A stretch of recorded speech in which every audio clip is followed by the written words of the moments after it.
Hello friends, quite a few have asked me how I make my bone broth. Well, here it is. I base it off how my mom made Galbi Tang, which is a Korean soup dish. I'll be using various bones, but to start we need some beef bones and a little bit of thyme. Okay, so I've been going to this Asian grocery store for a while now, and I don't even remember what it's called. I think it's literally called Asian Grocery Store. Yeah, this market is actually located inside of a former mall, I think. Pretty sparse here. Oh, I hope they have beef bones, otherwise there's no video.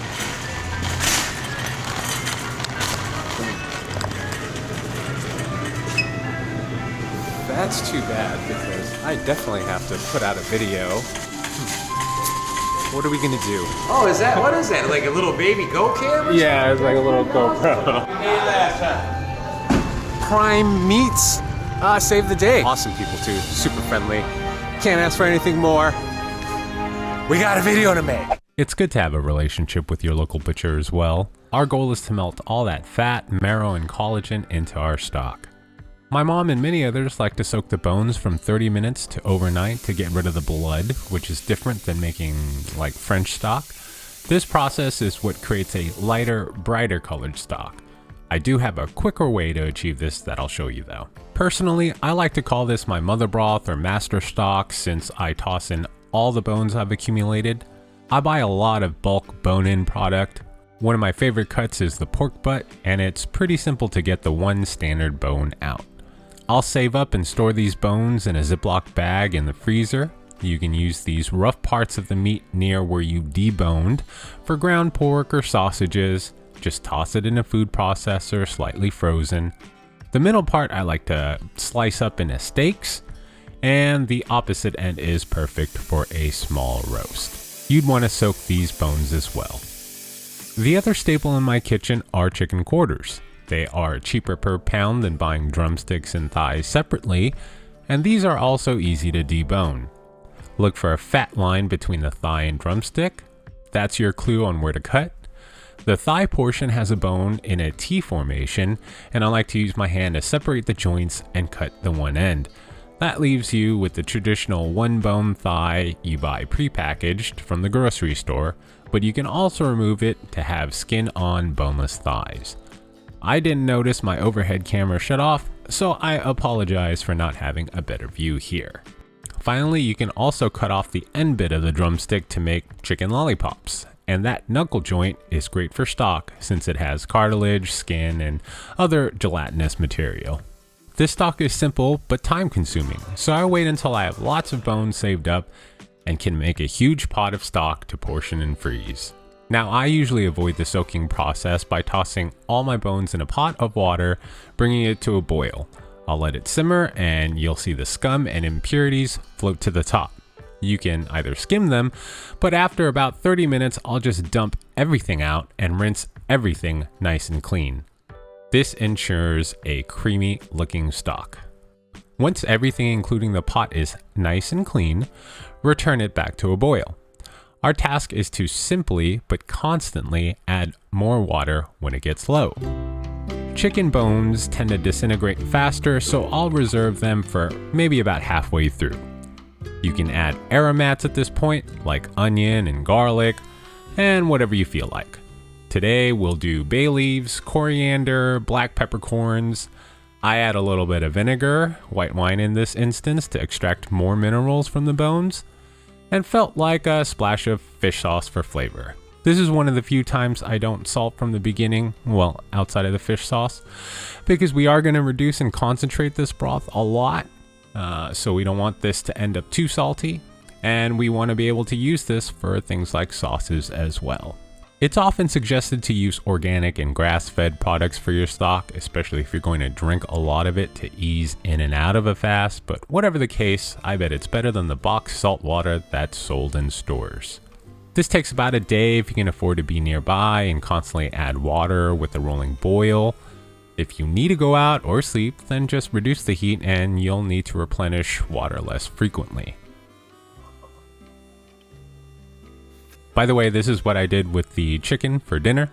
Reverse broiled for 15 minutes. That's it. It's satisfying that the sauerkraut and barbecue sauce are also scratch made, and the dish costs about $1 total.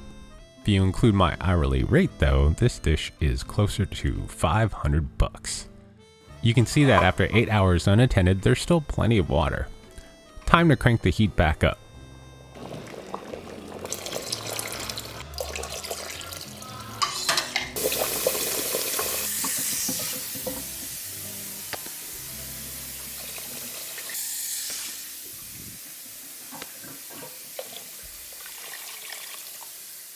At this point, we can go ahead and add the chicken bones and continue this process.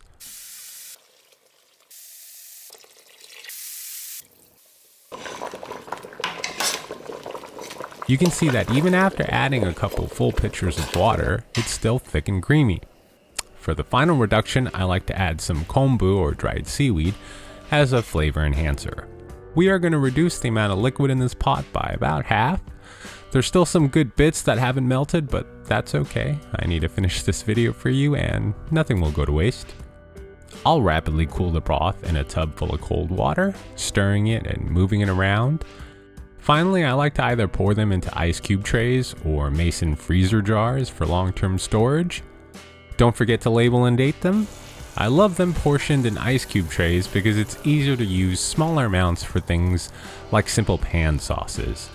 Here I pan fried a pork steak, creating nice fond on the pan, a cube of this concentrated broth, some vinegar, pepper, and soy sauce, and we have a simple glaze to coat our steak over a bed of eggs cut like noodles if you're a low-carb type of person like me.